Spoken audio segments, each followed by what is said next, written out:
Friends, welcome to Bhavani tutorials. ఈ వీడియోలోని మనం ఎక్సెల్‌లో ప్రాఫిట్ అండ్ లాస్‌కి ఎగ్జాంపుల్ ప్రాబ్లమ్ ఒకటి నేను ఎక్స్‌ప్లెయిన్ చేస్తాను. వీడియో అయితే పూర్తిగా చూడండి. దీనికోసం నేను ఇక్కడ ఒక చిన్న టేబుల్ ఒకటి ప్రిపేర్ చేసుకొని ఉంచుకున్నాను. ఈ టేబుల్‌లోని ఫస్ట్ మనం ఐటెమ్స్ అనేది తీసుకున్నాను. ఐటెమ్స్ నాకు ఇక్కడ ఏమున్నాయి? ఒక computer, laptop, air cooler, LED TV ఉన్నాయి. అలాగే వీటి actual price, computer actual price వచ్చేసరికి 20,000, ల్యాప్‌టాప్ వచ్చేసరికి 35,000, కూలర్ వచ్చేసరికి 15,000, ఎల్ఈడీ టీవీ వచ్చేసరికి 32,000 అనుకోండి.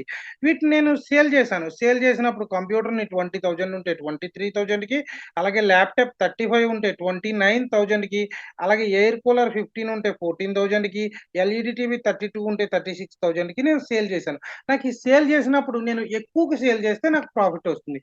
తక్కువకి సేల్ చేస్తే అది లాస్ వస్తుంది. ఆ ప్రాఫిట్ ఎంత? లాస్ ఎంత? అనేది నాకు రావాలి. అమౌంట్ రావాలి. అనుకుంటే మనం ఏం చేస్తాము? ఇక్కడ ఫార్ములా ఈక్వల్ టు మనం ఏ ప్రైస్‌కైతే సేల్ చేసామో అది మైనస్ సేల్ అంటే డి3 అండి, ఇక్కడ చూసుకోండి. డి3 మైనస్ యాక్చువల్ ప్రైస్ ఎంతండి మనకిక్కడ? సి3.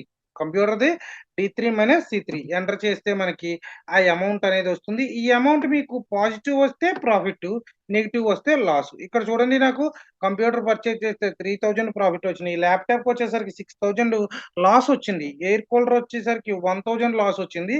అలాగే ఎల్ఈడీ టీవీ వచ్చేసరికి 4,000 లాస్ వచ్చింది.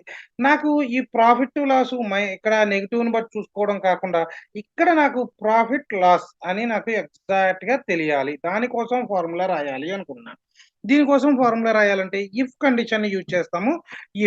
ఇఫ్ తర్వాత నేను బ్రాకెట్ ఓపెన్ చేశాను. బ్రాకెట్ ఓపెన్ చేసి మనకేం లేదండి.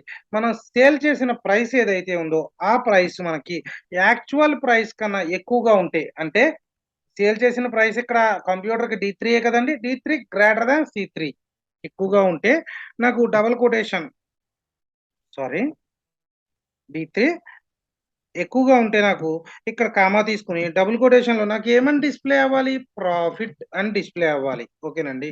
ఇన్ కేస్ ఈ కండిషన్ కరెక్ట్ అయితే, అంటే ఈ డి3 గ్రేటర్ థాన్ సి3 అయితే నాకు ప్రాఫిట్ అని డిస్‌ప్లే అవ్వాలి. డి3 గ్రేటర్ థాన్ సి3 అంటే సేల్స్ ప్రైసు యాక్చువల్ ప్రైస్ కన్నా ఎక్కువుండాలి. అలా అయితే నాకు ప్రాఫిట్ అని రావాలి. అదర్‌వైజ్ అది కాకపోతే, అంటే సేల్ ప్రైస్ తక్కువగా ఉంటే యాక్చువల్ ప్రైస్ కన్నా మనకేంటంటే ఆటోమేటిక్‌గా లాస్. సో, నేను అదే డబుల్ కొటేషన్‌లో రాసి బ్రాకెట్ అనేది క్లోజ్ చేసి ఎంటర్ చేశాను. ఇక్కడ మీరు దీన్ని డ్రాగ్ చేసుకోండి. ప్రతి ఐటెమ్‌కి కూడా ప్రాఫిట్ అయితే ప్రాఫిట్, లాస్ అయితే లాస్ వస్తుంది. ఇక్కడ నేను ల్యాప్‌టాప్ 35,000ది 29,000కి సేల్ చేశానన్నాను కదా! దీన్ని చేంజ్ చేస్తున్నా 39,000. అంటే ఈసారి మనకేమొస్తుంది? ఖచ్చితంగా ప్రాఫిట్ వస్తుంది 4,000. సో, చూడండి, ఇక్కడ ప్రాఫిట్ కింద చేంజ్ అయింది.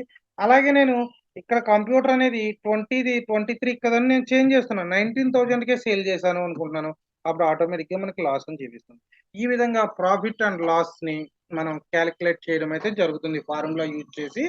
ఈ వీడియో నచ్చితే లైక్ చేయండి. అలాగే ఇప్పటివరకు మా ఛానెల్‌ని సబ్స్క్రైబ్ చేసుకోకపోతే సబ్స్క్రైబ్ చేసుకోండి. మీ ఫ్రెండ్స్ ఎవరికైనా సరే ఈ ఇన్ఫర్మేషన్ యూజ్ అవుతుంది అనుకుంటే షేర్ చేయండి. Okay friends. Thank you very much.